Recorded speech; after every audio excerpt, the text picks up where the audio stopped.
Hello दोस्तों, मैं आशीष कुमार स्वागत करता हूं आपके अपने YouTube channel let's crack government exam पर।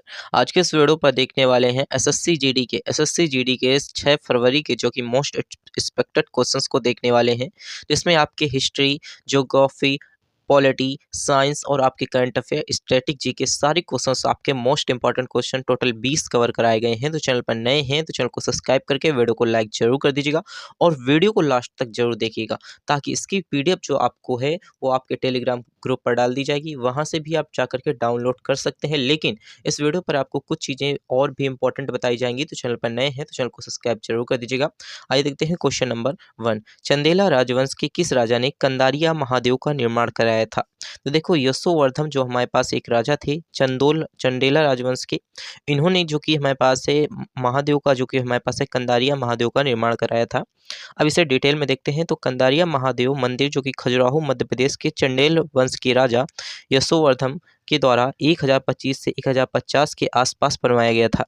इस मंदिर को चतुर्भुज मंदिर के नाम से भी जाना जाता है, जो कि अपनी वास्तुकला की भव्यता एवं सुंदरता का एक नमूना है। इसमें भगवान शिव के साथ साथ अन्य देवी देवताओं की भी प्रतिमाएं देखने को मिलती हैं। अब आइए हम बात कर लेते हैं अगला क्वेश्चन। देखिए, अगला क्वेश्चन आपका है 2 नंबर का क्वेश्चन है। ये भी आपका हिस्ट्री से ही है। निम्नलिखित में से कौन सा मुगल जो कि सम्राट अकबर के शासनकाल के दौरान भारत आया था? तो आपको बताना होगा option D right answer. Option D, Abdul Rahim Khan ए खाना, जो कि हमारे पास है मध्यकालीन कवि थे और सेनापति, बहुभाषाविद एवं विद्वान थे। ये मुगल बादशाह अकबर के संरक्षण बैरम खान के पुत्र थे।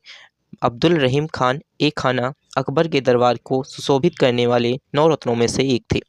अकबर के 9 रत्नों में इनके अलावा अब्दुल फजल, फैजी, तानसेन, बीरबल, टोडरमल, मानसिंह, हकीम, हुमाम और मुल्ला दो ब्याज शामिल थे। तो यहाँ पर ये मोस्ट इंपॉर्टेंट क्वेश्चन हो जाता है। यहाँ पर अकबर के 9 रत्नों में से यहाँ पर आपके 9 रत्न के नाम भी दिए गए हैं। और देखिए यहाँ पर ये किसके पुत्र थे, यहाँ पर ये भी बताया गया है कि बैरम खां का पुत्र था। और देखिए ये मध्यकालीन कवि भी थे और सेनापति भी थे। अब आइए हम बात कर लेते हैं। तो ये भी देखिए आपका यहाँ पर हिस्ट्री से ही रिलेटेड क्वेश्चन है। निम्नलिखित में से किसे भारत में रॉकेट तकनीकी के अगुवा होने का श्रेय दिया जाता है? तो आपका राइट आंसर हो जाएगा टीपू सुल्तान। टीपू सुल्तान जो कि हम कह सकते हैं 1782 से 1799 तक जो कि हमारे पास है तैमूर के शासक थे। टीपू सुल्तान को भारत के रॉकेट तकनीकी के अगुवा होने का श्रेय दिया जाता है। टीपू सुल्तान के शासनकाल में ही मैसूर में पहली बार लोहे की केस वाली मिसाइल रॉकेट का विकसित किया गया था। टीपू सुल्तान द्वारा विकसित की गई मिसाइल का नाम तकर नुकसाक रखा गया। ये रॉकेट 2 किलोमीटर तक मार सकती थी। तो ये देखिए, रॉकेट का जो हम कह सकते हैं तकनीकी का जो श्रेय जाता है वो किसे जाता है? तो टीपू सुल्तान को जाता है। यह कब टीपू सुल्तान का जो शासक था वो कहाँ पर था? तो मैसूर में था। और इसी के साथ देखिए यहाँ पर मोस्ट इंपॉर्टेंट है कि मिसाइल का नाम क्या था? तरक नुकसार, जो कि हमारे पास से नाम रखा गया था। अब आइए हम बात कर लेते हैं 4 नंबर का क्वेश्चन। देखिए 4 नंबर का क्वेश्चन आपके पॉलिटी का है। पॉलिटी का क्वेश्चन है 4 नंबर का। निम्नलिखित में से कौन सा एक संघीय सरकार की विशेषता नहीं है? तो आपको बताना होगा इसका राइट आंसर। ऑप्शन ए, एक संसदीय जो कि विधायिका जो होती है वो एक संघीय सरकार की विशेषता नहीं होती। एक संघीय विशेषता के अंतर्गत 2 प्रकार की शासन प्रणाली स्थापित की गई होती है। पहली होती है आध्यात्मकता शासन प्रणाली और दूसरी होती है संधात्मकता शासन प्रणाली। संसदीय विधायिका संसदीय सरकार की विशेषता नहीं है। भारतीय संविधान के संघात्मक लक्षणों के अंतर्गत केंद्र और राज्य के मध्य शक्तियों के विवरण, लिखित संविधान, द्विसंसदीय विधायिका, दोहरी सरकार, संविधान की सर्वोच्चता, स्वतंत्र न्यायपालिका आदि शामिल हैं। अब आइए बात कर लेते हैं अगला क्वेश्चन। तो देखिए ये भी आपका पॉलिटी से ही रिलेटेड क्वेश्चन है, बहुत ही इंपॉर्टेंट है। भारतीय संविधान के ऐसे नियम निर्दिष्ट करता है जो हमारे राजनीतिक नेताओं द्वारा सत्ता का दुरुपयोग किए जाने की रोकथाम करते हैं। इनमें से कौन सा कानून जो कि संबंधित धारा के निहित है? तो इसका जो राइट आंसर हो जाएगा ऑप्शन डी हो जाएगा, मौलिक अधिकार। देखिए भारतीय संविधान के ऐसे नियम निर्धारित करते हैं जो कि हमारे राजनीतिक नेताओं द्वारा सत्ता का दुरुपयोग किए जाने की रोकथाम करते हैं। इनमें से कई कानून जो कि मौलिक अधिकारों से द्वारा संबंधित धारा के निहित के अंतर्गत आते हैं। अब आइए हम बात कर लेते हैं अगला क्वेश्चन। देखिए अगला क्वेश्चन भी आपका जो कि हम कह सकते हैं कि यहाँ पर आपका भूगोल से रिलेटेड क्वेश्चन है। अगला क्वेश्चन देखिए यहाँ पर हम कह सकते हैं कि ये आपका भूगोल से रिलेटेड क्वेश्चन है। वायुमंडल में ओजोन की कमी को जोड़ा गया है। तो देखिए वायुमंडल में जो ओजोन की कमी है उसको किससे जोड़ा गया है? तो क्लोरोफ्लोरोकार्बन से जोड़ा गया है। वायुमंडल में जो ऊपरी परत होती है उसकी ओजोन की मात्रा कम होना ओजोन संरक्षण कहलाता है। वायुमंडल में ओजोन की कमी क्लोरोफ्लोरोकार्बन गैस द्वारा जोड़ा गया है एवं ओजोन परत समताप मंडल में पाई गई। इसकी खोज फ्रांस के वैज्ञानिक जो कि फेब्री चार्ल्स और हेनरी बुशीन ने की थी। 16 सितंबर को यह विश्व ओजोन दिवस के रूप में भी मनाया जाता है। जिन रसायनों के कारण यह स्थिति उत्पन्न होती है उसके मुख्य रूप से निम्न होते हैं: chlorofluorocarbon, halogen, carbon tetrachloride, methyl chloroform, methyls bromide. ये सारे आपको याद रखने हैं, ये मोस्ट इंपॉर्टेंट है। और ये देखिए आपका किससे रिलेटेड क्वेश्चन है, तो ये आपका भूगोल से रिलेटेड क्वेश्चन है, मोस्ट इंपॉर्टेंट है। अब आइए हम बात कर लेते हैं अगला क्वेश्चन।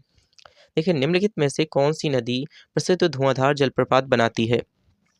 तो देखिए प्रसिद्ध धुआंधार जलप्रपात कौन बनाती है? तो आपका राइट आंसर हो जाएगा नर्मदा नदी बनाती है। देखिए धुआंधार जलप्रपात मध्य प्रदेश के जबलपुर के निकट नर्मदा नदी में स्थित है।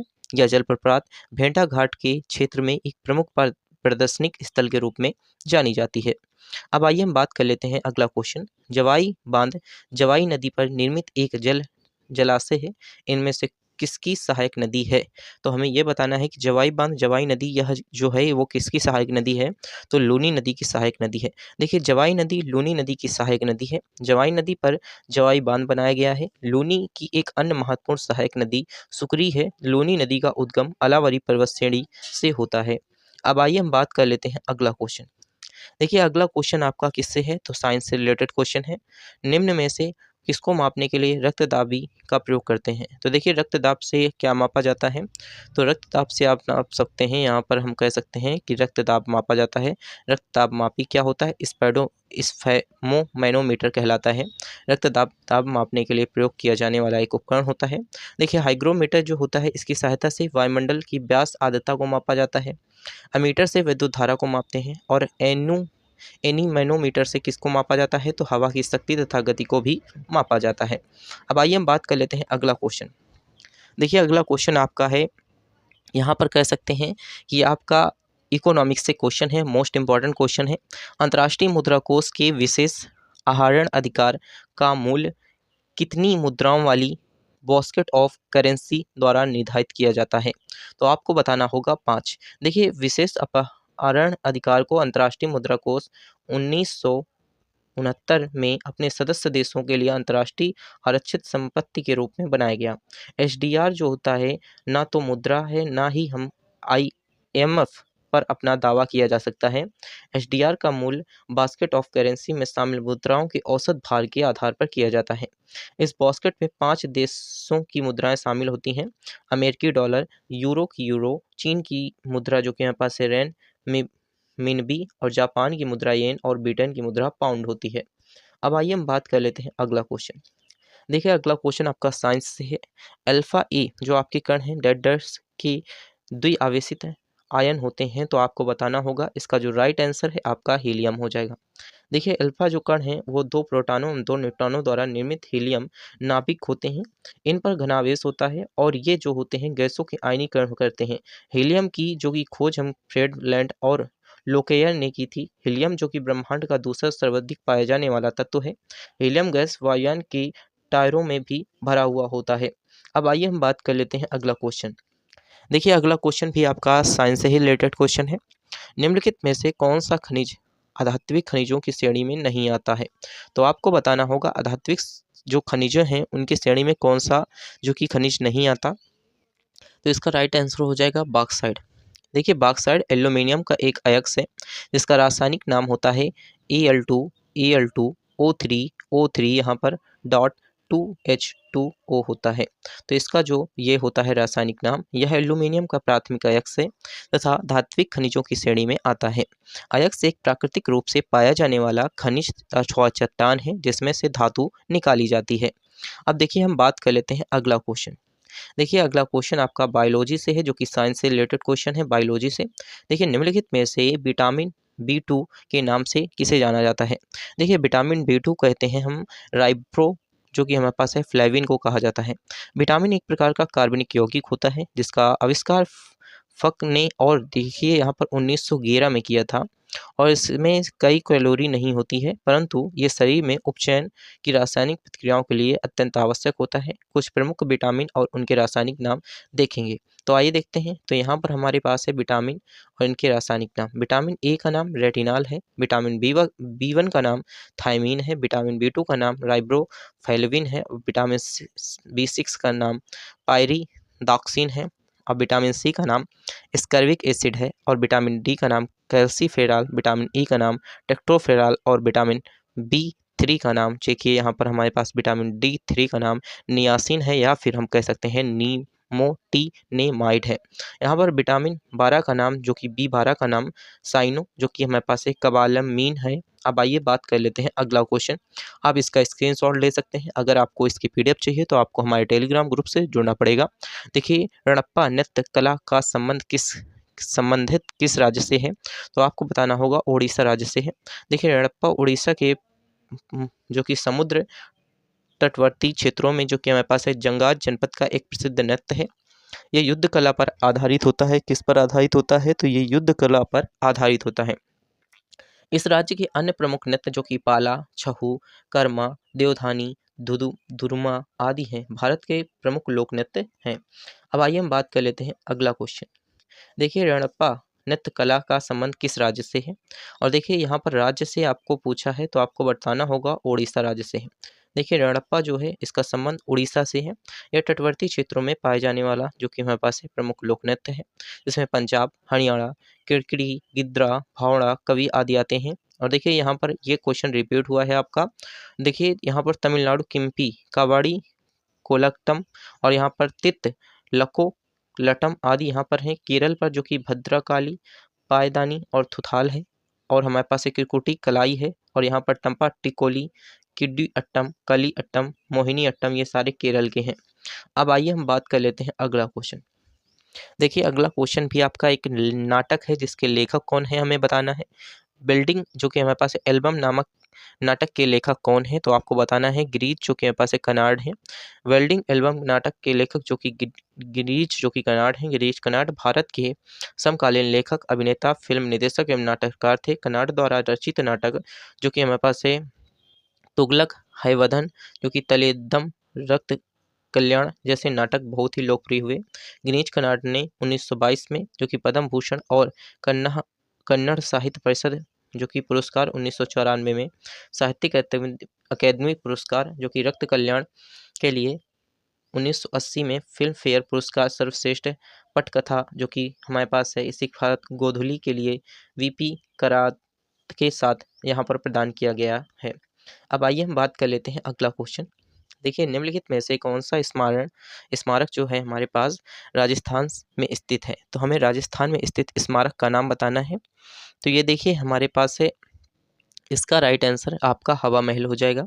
हवा महल जो कि राजस्थान की राजधानी जयपुर में स्थित एक राजसी महल है, जिसका निर्माण 1799 में महाराज जो कि हमारे पास है सवाई प्रताप सिंह ने कराया था। बेबी का जो कि मकबरा औरंगाबाद, इमामाबाद, उत्तर प्रदेश के लखनऊ में है। जबकि हमारे पास है जैनतम महल जो कि त्रिपुरा की अगरतला में स्थित है।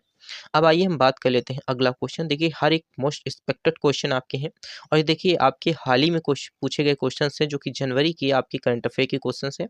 आरबीआई 2025 में बैंकिंग प्रणाली में कुल कितनी राशि डालने की योजना बना रहा है? तो आपको राइट आंसर बताना होगा 1.1 लाख करोड़ रुपए डालने की योजना बना रहा है।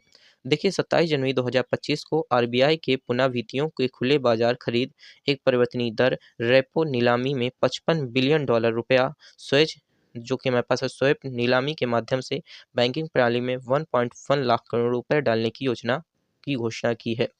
अब आइए हम बात कर लेते हैं अगला क्वेश्चन।